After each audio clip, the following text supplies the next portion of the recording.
আমি আপনাদেরকে গত কয়েকদিন আগে বলছিলাম, মনে হয় কয়েক মাস আগে, এক মহিলা সম্ভবত যশোর ঝিনাইদহ কোথায় বাড়ি বলতেছিল, বৃদ্ধা মহিলা, ছেলেকে, বাপ মারা গেছে, ছেলে ছোটবেলায়, মহিলা বৃদ্ধা হয়ে গেছে, যথেষ্ট স্বাস্থ্য ভালো। এই মহিলা ইচ্ছা করলে এই ছেলেকে ফেলে দিয়ে আরেক বেটার হাত ধরে যেতে পারতেন।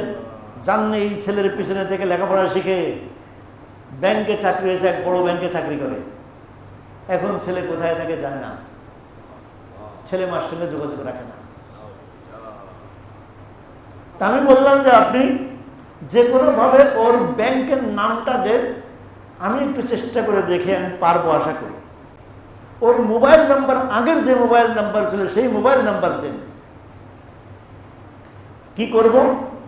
আমি বললাম আমি পুলিশ দিয়ে ধরাই না, আপনার কাছে দিব। আমি কথা যেই না বলছি পুলিশ দিয়ে ধরাইব, মহিলা হুজুর আমার দরকার নেই, ও ভালো থাকো।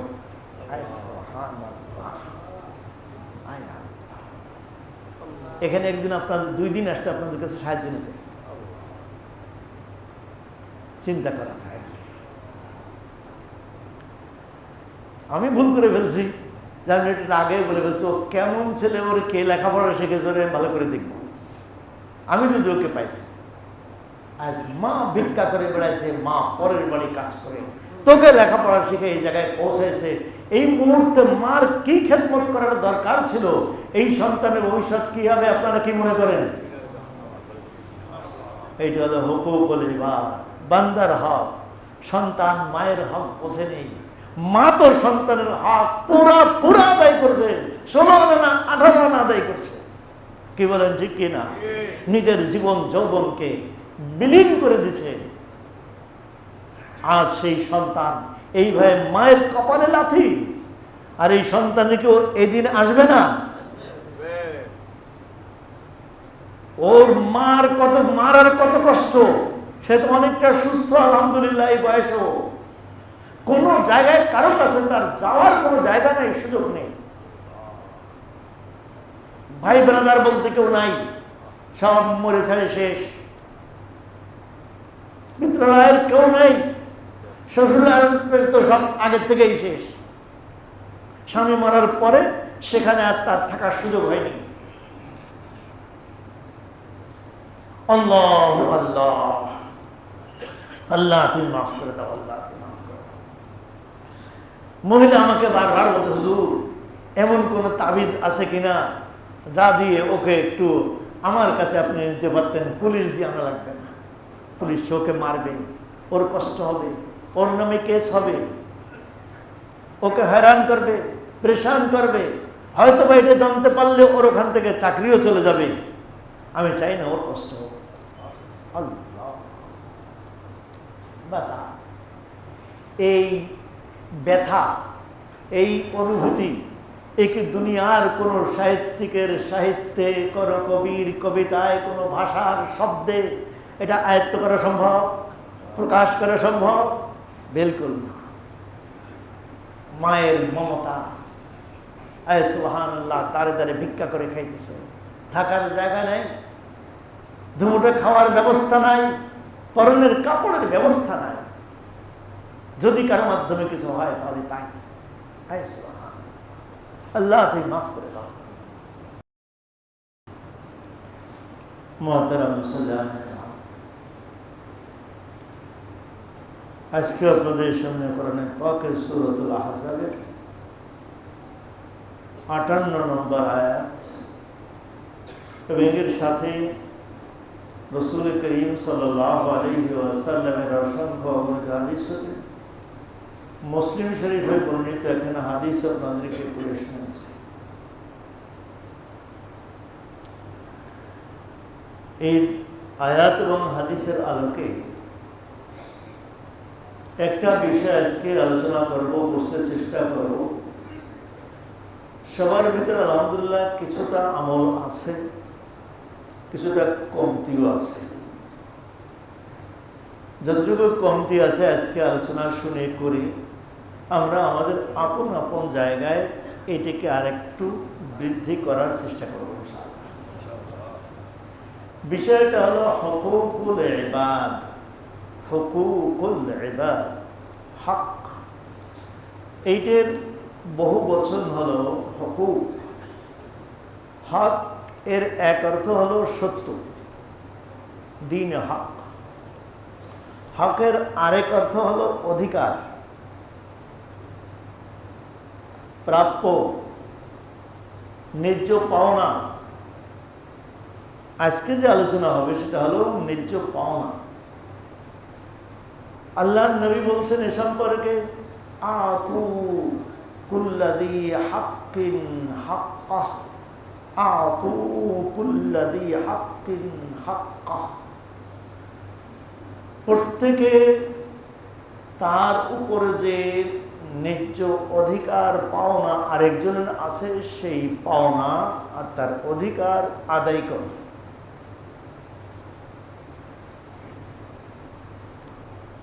আয়াত হাদিসের তরজমার আগে আরেকটা কথা বুঝে নি। হুকুক, পাওনা আর অধিকার, এটা দুই প্রকারের হয়। একটা হলো হুকুকুল্লাহ, আল্লাহর পাওনা, আল্লাহর অধিকার। আর একটা হলো হুকুকুল ইবাদ, বান্দার অধিকার। আল্লাহ পাকের আমাদের কাছে আল্লাহর পাওনা হলো আমরা আল্লাহর কাছে আল্লাহর সাথে শরীক করব না।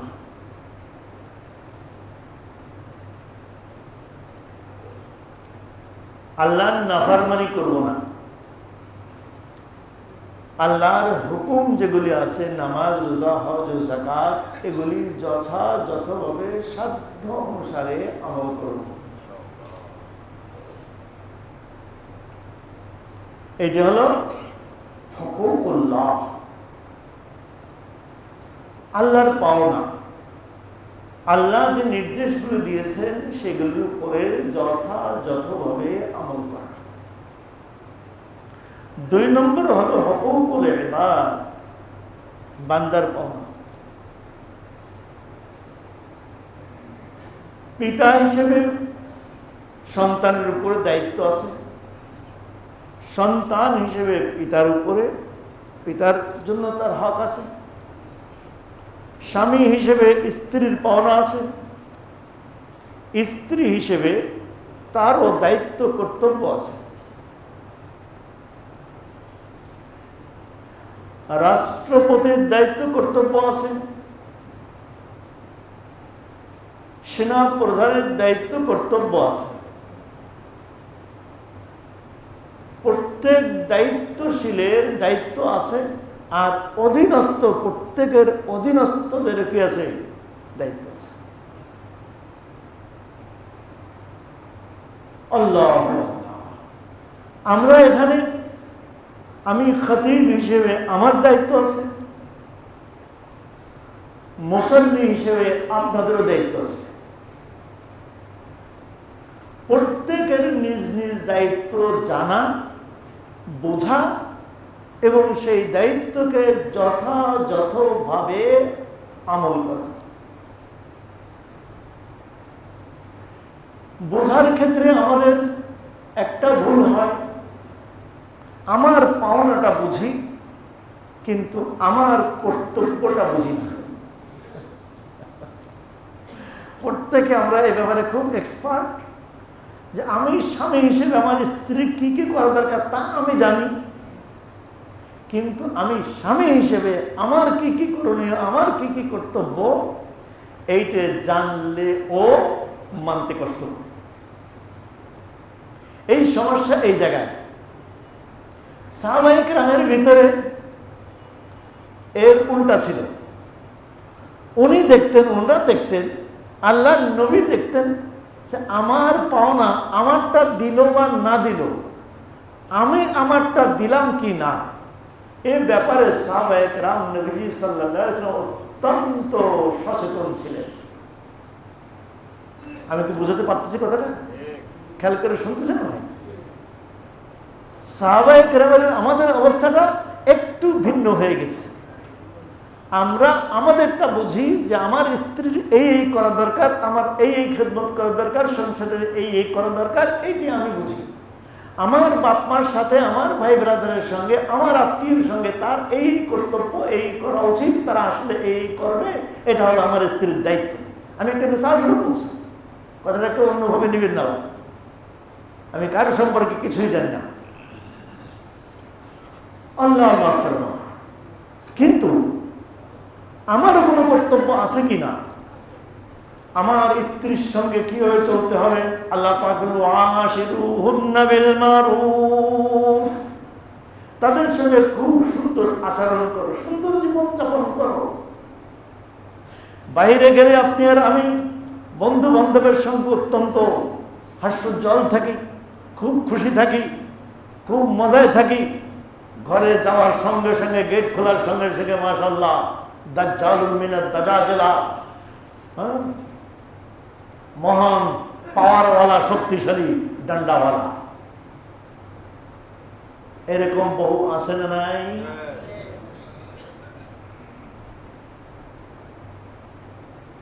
স্বামী হিসেবে আমার দায়িত্ব এটা ছিল। আল্লাহ বলছেন ওয়াশিরু, পুরুষদেরকে হুকুম করছেন ওয়াশিরুহুন্না বিল মারুফ, বিবিদের সঙ্গে খুব ভালো জীবন যাপন করো, সৌহার্দ্যপূর্ণ জীবন যাপন করো। আল্লাহ মাফ ফরমা। এরকম কি এক জায়গা, দুই জায়গা? জীবনের পরতে পরতে আপনার আমার এই সমস্যা। তবে যেটা এর আগে বলতেছিলাম যে আমরা অন্যের থেকে আমি কি পাবো, এইটি আমি খুব জানি, এইটি আমি খুব জানি। আমি আপনাদের থেকে কি পাবো, কি পাওয়ার আশা রাখি, এইটা না পাইলে আমার অসন্তুষ্টি, আমার ক্ষোভ। কিন্তু আমারও যে দায়িত্ব আছে, আমি আপনাকে কি দিতে হবে এইটাও আমার জানা থাকা এবং সেইটা দেওয়ার ব্যাপারেও আমার সচেষ্ট থাকা, এখানে আমাদের দুর্বলতা, এখানেই আমাদের দুর্বলতা। আর গন্ডগোলটা এই জায়গায় বাড়ছে। স্বামী তার স্ত্রীর থেকে পাওনাটা বুঝছে, কিন্তু তারও কিছু দেওয়ার আছে। স্বামী স্ত্রী আমার বাপ মার সঙ্গে কি করবে সেটা আমি বুঝি, কিন্তু তারও বাপ মা আছে না নাই? তাদের সঙ্গে আমার কিছু করা আছে না নাই? দায়িত্ব আছে না নাই? আছে। আমরা সেইটা ভুলে যাই। বহু ক্ষেত্রে স্ত্রী তার অধিকার আদায় করা তো বোঝে স্বামীর থেকে, বিশেষ করে স্বামীকে দুর্বল পাইলে তো মাশাআল্লাহ। জন্মদাতা বাপ, গর্ভধারিণী মা, বেতনের টাকা তাদেরকে দিতে হলে ম্যাডামের কাছে জিজ্ঞাসা করা ছাড়া দেওয়া যায় না। এমনও স্বামী এদেশে আছে না নাই?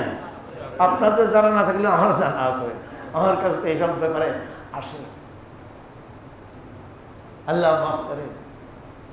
এই সমস্ত জালেম স্ত্রীদেরকে আল্লাহ পাক হেদায়েত দান করেন।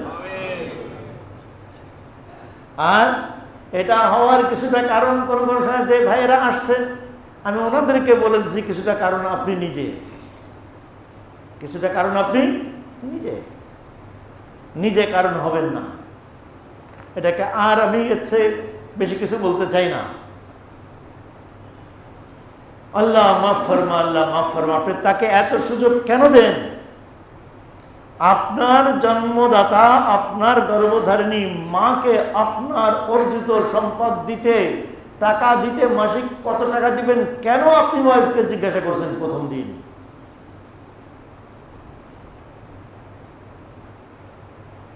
এত খুশি করতে গেছেন কেন? ঘটনা তো ঘটাইছেন আপনি।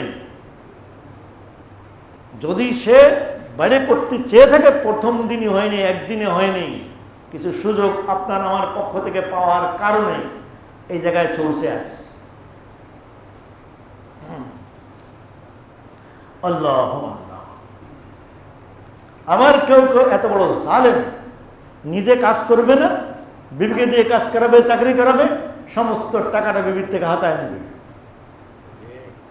তার মৌলিক অধিকারটা পর্যন্ত তাকে দিবে না। এটা আরেক জালেম, ডাবল জালেম।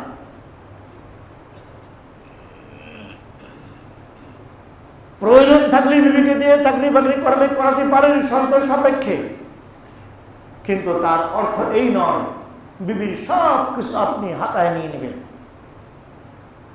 বিলকুল না যায়, হারাম, অন্যায়। বিবিকে লেখাপড়া শিখে থাকলে কি আপনি শিখাইছেন না আপনার বাপ শিখাইছে না ওর বাপ মা শিখাইছে? কে শিখাইছে?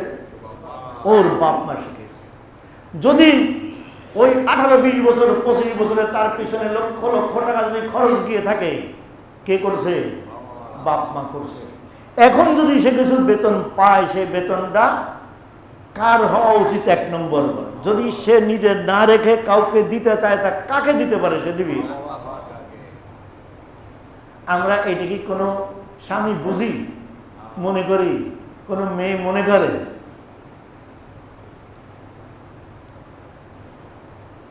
মেয়ে মনে না করুক, ছেলে মেয়েকে লেখাপড়া শিখায় বেশিরভাগ পিতামাতা তার থেকে খাওয়ার জন্য নয়, তাকে প্রতিষ্ঠিত করার জন্য। সে সুখে থাকুক, সে আরামে থাকুক। আমি আপনাদেরকে গত কয়েকদিন আগে বলছিলাম, মনে হয় কয়েক মাস আগে, এক মহিলা, সম্ভবত যশোর ঝিনাইদহ কোথায় বাড়ি বলতেছিল, বৃদ্ধা মহিলা, ছেলেকে, বাপ মারা গেছে ছেলে ছোটবেলায়, মহিলা বৃদ্ধা হয়ে গেছে, যথেষ্ট স্বাস্থ্য ভালো। এই মহিলা ইচ্ছা করলে এই ছেলেকে ফেলে দিয়ে আরেক বেটার হাত ধরে যেতে পারতেন। জানলে এই ছেলের পিছনে থেকে লেখাপড়া শিখে ব্যাংকে চাকরি হয়েছে, এক বড় ব্যাংকে চাকরি করে। এখন ছেলে কোথায় থাকে জানে না, ছেলে মার সঙ্গে যোগাযোগ রাখে না।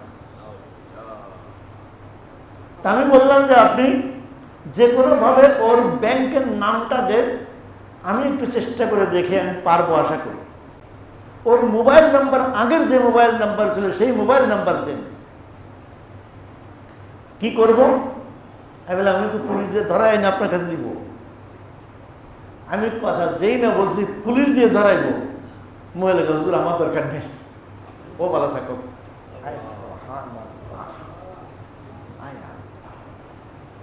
এখানে একদিন আপনাদের 2 দিন আসছে আপনাদের কাছে সাহায্য নিতে। চিন্তা করা যায়, আমি ভুল করে ফেলছি, আমি এটা আগে বলে ফেলছি। ও কেমন ছেলে, ওর কে লেখাপড়া শিখেছে, ভালো করে দেখবো। আমি যদি ওকে পাইছি, আজ মা ভিক্ষা করে বেড়াইছে, মা পরের বাড়ি কাজ করে, তোকে লেখাপড়া শিখে এই জায়গায় পৌঁছেছে, এই মুহূর্তে মার কি খেদমত করার দরকার ছিল? এই সন্তানের ভবিষ্যৎ কি হবে আপনারা কি মনে করেন? এইটা হলো হুকুকুল ইবাদ, বান্দার হক। সন্তান মায়ের হক বোঝে নেই, মা তো সন্তানের হক পুরা আদায় করছে, 16 আনা 18 আনা আদায় করছে। কি বলেন, ঠিক কিনা? নিজের জীবন যৌবনকে বিলীন করে দিছে। আজ সেই সন্তান এইভাবে মায়ের কপালে লাথি, আর এই সন্তানের কি এদিন আসবে না? ওর মার কত কষ্ট। সে তো অনেকটা সুস্থ আলহামদুলিল্লাহ এই বয়সেও। কোন জায়গায় কারো কাছে তার যাওয়ার কোনো জায়গা নেই, সুযোগ নেই। ভাই ব্রাদার বলতে কেউ নাই, সব মরে ছাড়ে শেষ।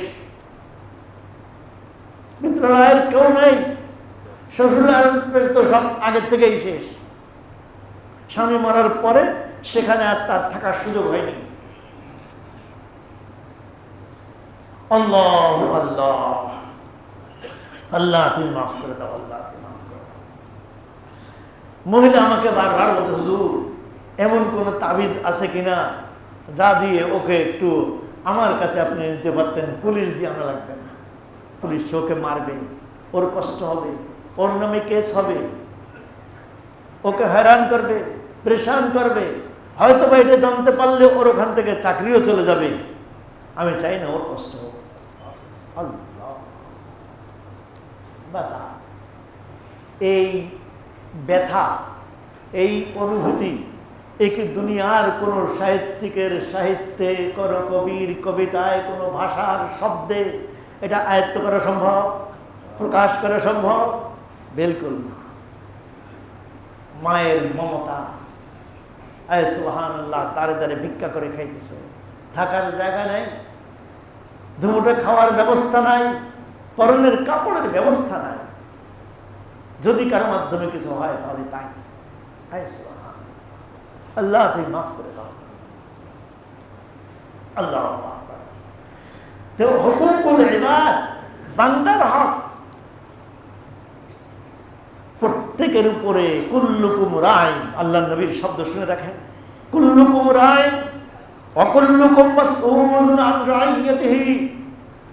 বুখারী শরীফের বর্ণনা, মুসলিম শরীফের বর্ণনা, আল্লাহর নবী বলেন তোমরা প্রত্যেকেই দায়িত্বশীল, প্রত্যেকে দায়িত্বশীল, প্রত্যেককে তার নিজ নিজ দায়িত্ব সম্পর্কে জিজ্ঞাসা করা হবে, তুমি তোমার দায়িত্ব কতটুকু পালন করেছিলে। এই তোমার দায়িত্বের ফেরেশতা হলো, এই সূচি হলো, এই দায়িত্ব ছিল তোমার। সকাল থেকে সন্ধ্যা পর্যন্ত, সন্ধ্যা থেকে সকাল পর্যন্ত, তোমার জন্মের পর থেকে মৃত্যু পর্যন্ত, যখন থেকে তুমি বয়স প্রাপ্তা হলে তখন থেকে নিয়ে মৃত্যু পর্যন্ত তোমার এই দায়িত্ব কর্তব্য ছিল। বান্দা বান্দি, তোমার এই দায়িত্ব কর্তব্যে তুমি কতটুকু সচেতন ছিলে, আর কোন কোন জায়গায় তোমার অবহেলা ছিল। আল্লাহ মাফ করে। আয় আল্লাহ, আজ আমরা এই দায়িত্ববোধকে কিছু মনে করি। আল্লাহ নবী আরেক হাদিসে ইরশাদ ফরমান, কুল্লুল মুসলিমি আলাল মুসলিমি হারামুন দামুহু ওয়া ইরসুহু ওয়া মালুহু। প্রত্যেক মুসলমান আরেক মুসলমানের কোন আপন পর নেই। সকল মুসলমান একজন আরেকজনের উপরে তিনটা জিনিস হারাম। কয়টা ভাই? এক নম্বর হলো তার রক্তপাত করা, মেরে ফেলে দেওয়া, অন্যায়। আজ দুনিয়ার যদি মেরে ফেলে দেওয়া হিসাব সামনে আনা হয়, রাষ্ট্রীয়ভাবে, সামাজিকভাবে, পারিবারিকভাবে, ব্যক্তিগতভাবে, সবচেয়ে বেশি হত্যার সংখ্যা কোথায় হচ্ছে? কোথায়? মুসলমানদের মধ্যে, ভাই ভাইয়ের মধ্যে।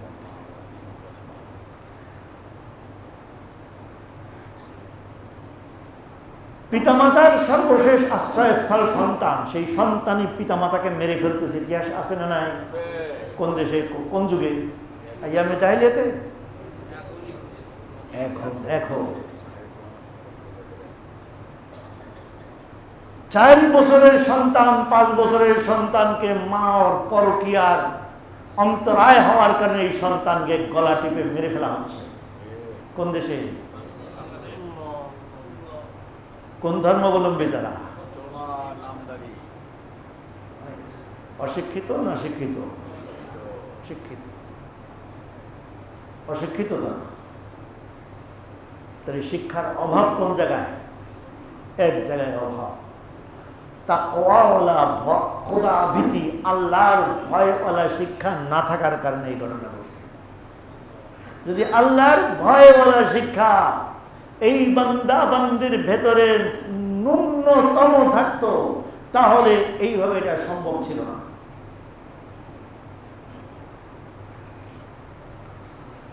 সারা দুনিয়ায় মানবতার নাম নেওয়া হয়। আইয়ামে জাহেলিয়াতে কন্যা সন্তানকে জীবিত দাফন করার ইতিহাস আছে, কিন্তু এই সন্তান কোনোরকম একটু বড় হয়ে গেলে এইটা সম্ভব হয়নি। কিন্তু এখন ওটা তো কি পরিমাণে হয় তার একটা হিসেব আমি আপনাকে গত কয়েক বছর আগে দিছিলাম, মনে হয়, যে ভ্রূণ হত্যা কি পরিমাণ কোন দেশে হচ্ছে, কত লাখ কত কোটি হচ্ছে, তার একটা হিসেব আমি আগে আপনাদেরকে দিছি। কিন্তু জীবিত কোনো পুত্র সন্তান, কন্যা সন্তানকে হত্যা করা সেই আইয়ামে জাহিলিয়াতে নেই। কিন্তু বর্তমান এই উন্নত বিশ্বে, সভ্য দেশে, এই ইসলাম মুসলমান অধ্যুষিত দেশে আছে ঘটনা, না আছে না? নাই একটা ঘটনাক্রমে না বহু, দুই একটা প্রচার পায়, প্রকাশ পায়, আর অনেক আছে ভিতরে ভিতরে যা প্রকাশ পাচ্ছে না। আরো কি কি জুলুম নির্যাতন চলে সবার অন্তরালে, এটা তো জানাই নাই, কারণ দুনিয়ার কেউ জানে না। আল্লাহ মাফ করেন, আল্লাহ মাফ করেন। এক নম্বর হলো সকল মুসলমানদের উপরে হক হালকার রক্তপাত করা যাবে না। পিতা পুত্রকে হত্যা করতে পারবে না, পুত্র পিতাকে হত্যা করতে পারবে না, স্ত্রী স্বামীকে না, স্বামী স্ত্রীকে না। হচ্ছে কিনা? প্রতিবেশী প্রতিবেশীকে হত্যা করতে পারবে না। আল্লাহ আল্লাহ। 2 নম্বর, ওয়ামালুহু, এক মুসলমান আরেক মুসলমানের মাল অন্যায়ভাবে ভক্ষণ করতে পারবে না। এটাও যদি হিসাব করা হয়, আন্তর্জাতিকভাবে যদি এর পরিসংখ্যান যদি নেওয়া হয়, তাহলে সবচেয়ে বেশি ক্রিমিনাল কারা হব? আমরা পারস্পরিকভাবে, আমরা আন্তর্জাতিকভাবে তারা, আন্তর্জাতিকভাবে তারা। এটা একবার ভালো করে মুখস্থ করে রেখে, আপনারা মনে করেন তারা খুব সভ্য, তারা সভ্য নিজেদের ভিতরে। আপনার আমার ব্যাপারে তাদের মতো হিংস্র পৃথিবীতে এখনো পর্যন্ত কোন হিংস্র প্রাণীও জন্ম নেয়নি। ওদের চেয়ে যারা এই মানবতার নাম নেয়, এদের চেয়ে হিংস্র তারা। মুসলমানদের ক্ষেত্রে যত বড় হিংস্র, যত বড় লুটেরা, এত বড় হিংস্র আর লুটেরার ইতিহাস পৃথিবীতে এখনো পর্যন্ত রচিত হয়নি।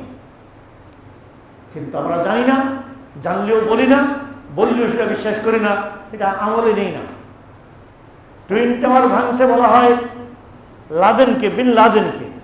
সত্য কথা, বিন লাদেনের এমন কোন প্রযুক্তি, বিন লাদেন একটা ব্যক্তি, এই ব্যক্তির কাছে এত বড় প্রযুক্তি আসতে পারে না যে আফগানিস্তানে উড়ে গিয়ে এত বড় একটা বিশ্ববিখ্যাত টুইন টাওয়ারকে নিমিষে গুড়ায় দিতে পারে। এই প্রযুক্তি বিন লাদেনের কাছে থাকতে পারে না। এটা আমরা তখনও বলছি। তাদের তদন্ত সর্বশেষ এটা ভেসে উঠছে যে এই কাজ বিন লাদেনের ছিল না। এইটাকে অজুহাত করে মুসলমানের বিভিন্ন সংস্থার থেকে ওই আমেরিকাতে কি পরিমাণ সম্পদ বাজেয়াপ্ত করেছে কেউ জানেন কি? বলতে পারবেন কেউ? কত? ওই রকম টুইন টাওয়ার 36টা গড়ে তোলা যাবে, এত পরিমাণ সম্পদ, সব মুসলমানদের সম্পদ বাজেয়াপ্ত করা হয়েছে।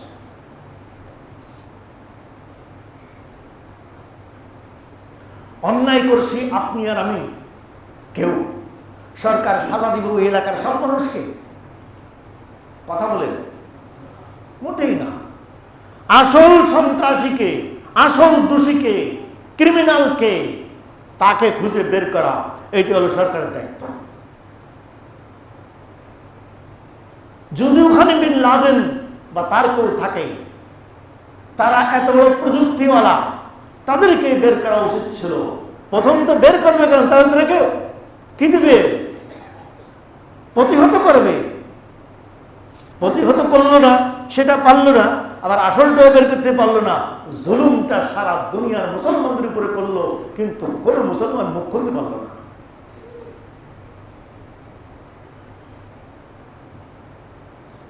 আল্লাহ মাফ।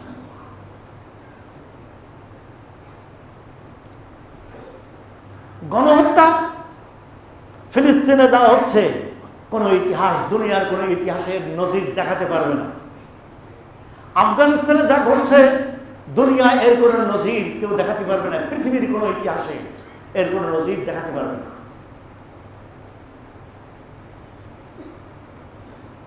কিন্তু ইতিহাস তো ইতিহাস, ইতিহাস তো কাউকে ক্ষমা করে না।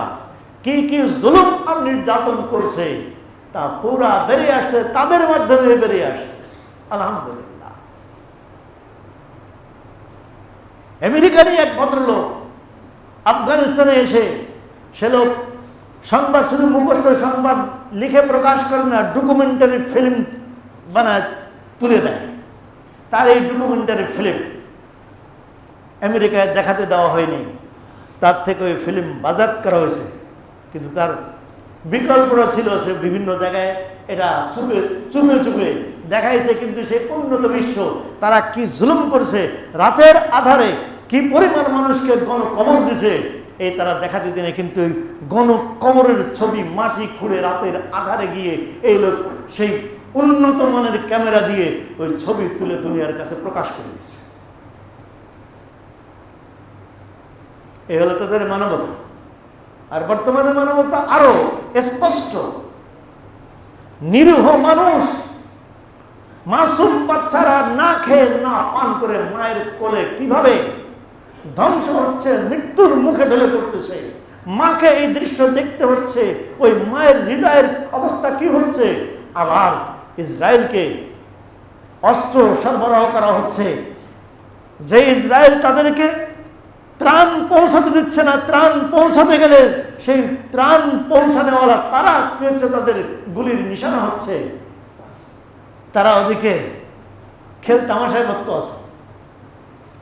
দুই একজন কিছু কথা বললেও তাদের কথার কোনো কি নাই, তার কোনো অ্যাকশন নাই।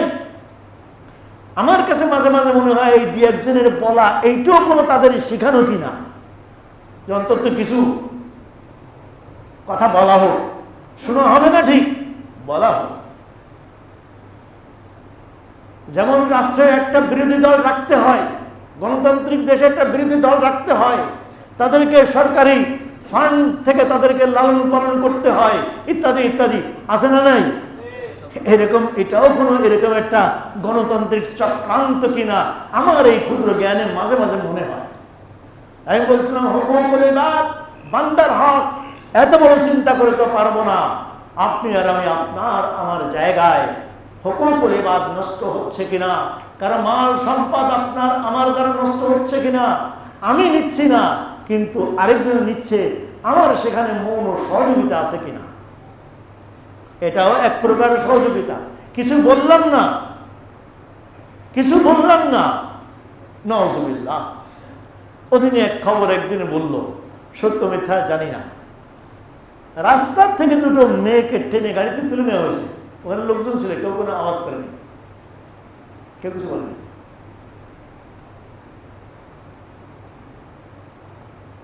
এটা মানবাধিকার? কে নিচ্ছে, কারা নিচ্ছে, কেন নিচ্ছে, এইভাবে করে এটা জনগণের জানা উচিত ছিল না? এরকম দৃশ্য আমরা কিন্তু আমাদের সামনে অনেক কিছু এরকম ঘটে, আমরা ঝামেলায় জড়াতে চাই না। কি করি না?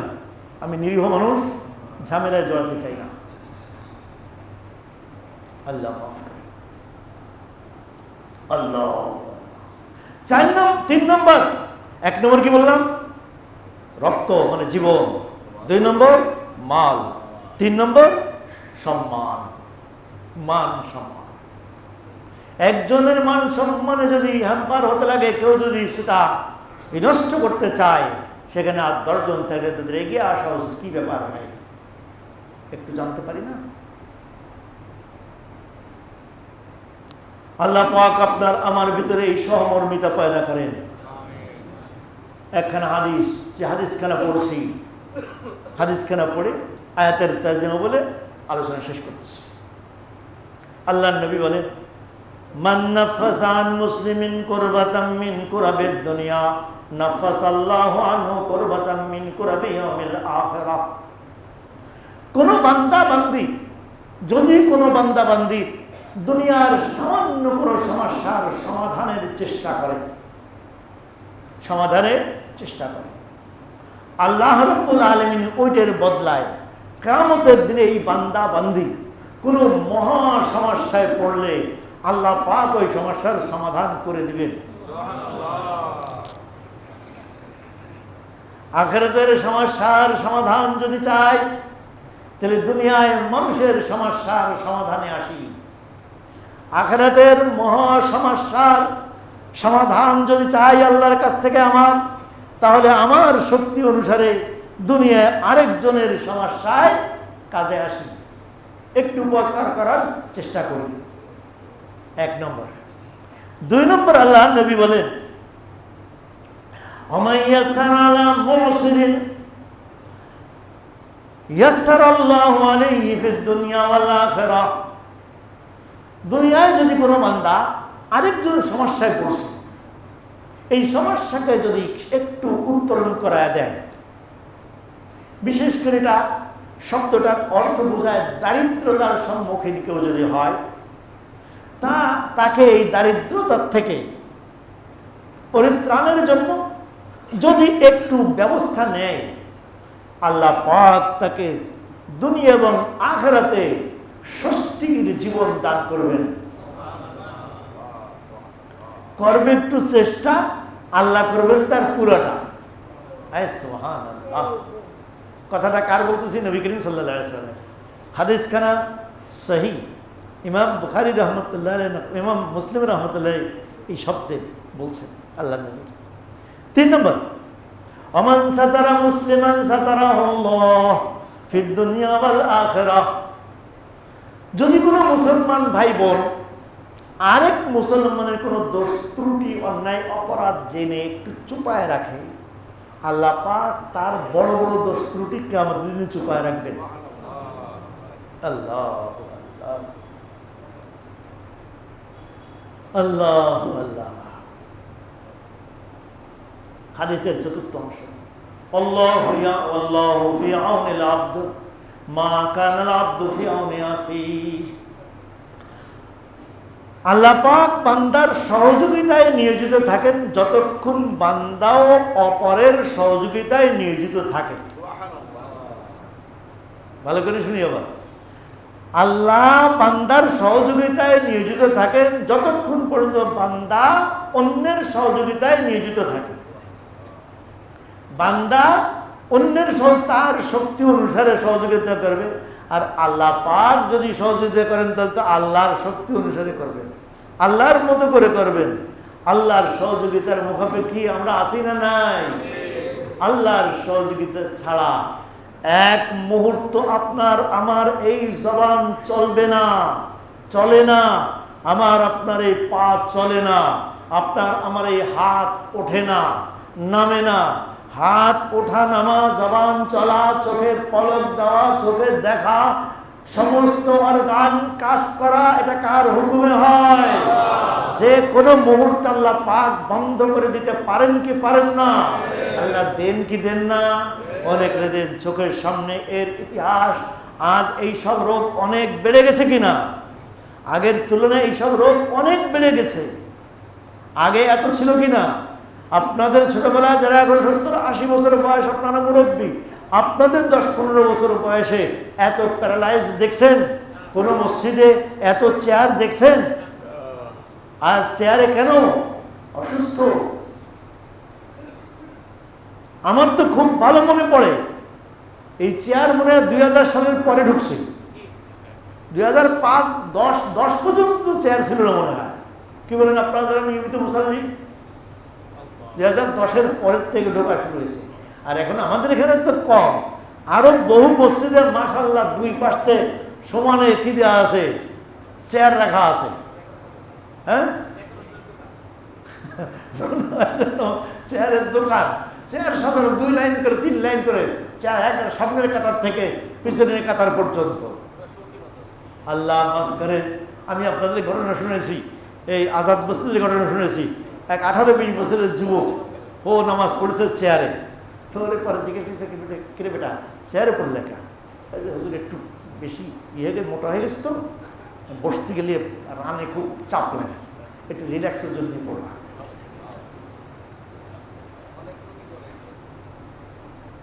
আপনারা মাসলা আমি আগেও বলছি, অনেকে অনেক কষ্ট করে নামাজ পড়ে। আমার দেখে, আপনাদেরকে দেখে খুব কষ্ট হয়, অনেক কষ্ট করে পড়েন ফরজ নামাজটা। যে লোক সেজদা দিতে সক্ষম, যে লোক সেজদা দিতে সক্ষম, যত সক্ষম মানে কষ্ট করে হলেও পারে, এই লোকটা যদি চেয়ারে নামাজ পড়ে সেজদা না দেয় তাহলে তার নামাজ হবে না। আপনাদের অনেকের সমস্যা হলো বসতে পারেন না, বসার সময় সেজদা দিয়ে, বসার সময় চেয়ারে বসে, আসনগুলো দিয়ে বসেন, পা কেবলার দিকে দিয়েও বসেন। কেবলার দিকে পা দেওয়াকে আমরা এটাকে অপরাধ মনে করি, কিন্তু এই ওজনের কারণে পা দিলে কোনো অপরাধ নাই, কোনো গুনাহ নাই। সেজদা দিয়ে আপনি যে কোনোভাবে বসেন। গত কয়েকদিন আগে এক ভাই আমার সামনে, এক মসজিদে কোথায় দিন নামাজ পড়লাম, আমার সামনে নামাজ পড়লেন, উনি এত কষ্ট করে বসলেন যে আমার দেখে খুব দারুণ মায়া লাগলো। বয়স বেশি না, আমার চেয়েও কম। আল্লাহর শুকর আদায় করতেছিলাম যে আল্লাহ তোমার শুকর আদায় করার জবান আমার নেই, মাফ করে দাও আমাকে আল্লাহ। কত কষ্ট করে 2 রাকাত নামাজ পড়লো, ফরজ নামাজটা। পরে বাকি নামাজ বসে পড়লো, কিন্তু পা কেবলার দিকে দিয়ে। পাশে একজন ছিল, ওনার একটু অসুবিধা লাগতেছিল, তা আমি আর যেহেতু সবাই অপরিচিত কিছু বলতে যাইনি। আল্লাহ আল্লাহ, মাসলা বলে দিলাম, কেউ যদি এমন পড়ে, উনি জেনে পড়ছেন, ঠিক করছেন উনি কাজটা। চেয়ারের থেকে উনি বসে নামাজ ওদিকে পা দিয়ে পড়ছেন, এটা চেয়ারের চেয়ে আমি মনে করি ভালো, চেয়ারের চেয়ে তুলনামূলক ভালো। আল্লাহ আল্লাহ, যারা চেয়ারে পড়েন আপনারা খুব খেয়াল রাখবেন। তো আমরা চেষ্টা করব এই আজকের যে আলোচনা আমরা শুনলাম, যে হুকুকুল ইবাদ, অন্যের অধিকার দেওয়ার ব্যাপারে আমরা বেশি যত্নবান হব। আমার অধিকার যদি কমও পাই, সেটা আমি মেনে নিব। আল্লাহ পাক তৌফিক দান করেন। আয়াতের তরজমা বলে নিই, যে সকল মানুষেরা মুসলমান নারী পুরুষদেরকে অযথা কষ্ট দেয়, তারা অত্যন্ত বড় অপরাধী। তারা এদেরকে মিথ্যা অপবাদ দেয়, বহতানান ফাকাদ ইহতামালু বহতানান, তারা অপবাদ দেওয়ার গুনাহে গুনাহগার হবে। ওয়াইসমাম মুবিনা, এবং প্রকাশ্য গুনাহে গুনাহগার হবে। কাজেই চলা বলা, ওঠা বসা, কাজে কর্মে, আদান প্রদানে, লেনদেনে কোনো ভাইকে কষ্ট দিব না। আল্লাহ পাক আমাদের সকলকে তৌফিক দান করে।